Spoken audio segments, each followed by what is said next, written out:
Les projets. Principalement les personnes qu'on a rencontrées. Oui, tout à fait. Ça a été exceptionnel. 3 belles années de rencontres, des beaux projets aussi qu'on a menés à l'école. On sent ces 3 années nous ont permis de rentrer dans la vie active et j'en garde un bon souvenir. De très bons moments, parce que c'est avant tout ça, de très bons moments, et surtout une diversité des cours qui m'a permis de savoir un peu ce que je voulais faire.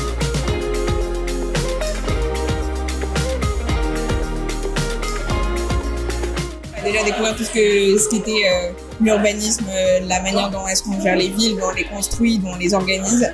Et d'un point de vue personnel, ça m'a apporté énormément parce que du coup, j'ai été présidente du BDE et ça m'a permis d'apprendre à savoir comment est-ce qu'on vivait justement à plusieurs, comment on s'organisait, et c'est quelque chose qui m'est utile tous les jours. Je pense que ça nous a beaucoup apporté en termes de relations, de déterminer, de se pousser. Et grâce aux cours qu'on a eus, aux projets qu'on a eus, aux rendus et en fait aux expériences à l'école, j'ai pu savoir que l'immobilier, par exemple, c'était le domaine dans lequel je voulais m'orienter.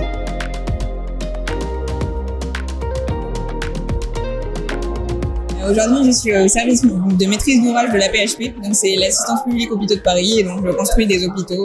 Moi, je travaille à la ville de Paris. Je suis fonctionnaire je travaille à la ville de Paris, à la direction de la jeunesse et des sports. À part, je suis ingénieur en bureau d'études en travaux ferroviaires. Je travaille dans un cabinet de conseil en immobilier, donc je fais de l'assistance à maîtrise d'ouvrage.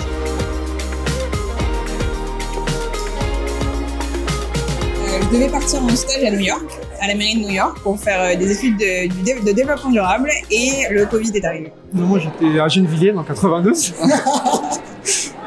Beau projet à l'international. Double mobilité. C'était assez intéressant. On a pu redécouvrir les murs de nos appartements. Mais ça a vraiment été cool. Franchement, passer de Malaisie à Gennevilliers, c'était vraiment cool. Malheureusement, à cause du Covid, c'est une expérience qu'on n'a pas pu faire, mais c'est l'un de mes plus grands regrets. Et aujourd'hui, on a la chance à l'UIVP d'avoir énormément de partenariats à travers le monde. Et je pense que les gens doivent s'en rendre compte et doivent saisir cette opportunité. Quelque chose comme communauté ou famille plutôt. Non, plus famille parce qu'on n'est pas très nombreux et on se connaît tous et ça se ressent dans le monde du travail tout le temps. Du dynamisme aussi parce que c'est une école qui est très très vivante. Exceptionnel, urbain et diversifié. Moi, je remercie déjà toute l'école de nous avoir accompagnés dans tout ça, tous les étudiants, parce que ça a été vraiment des années exceptionnelles.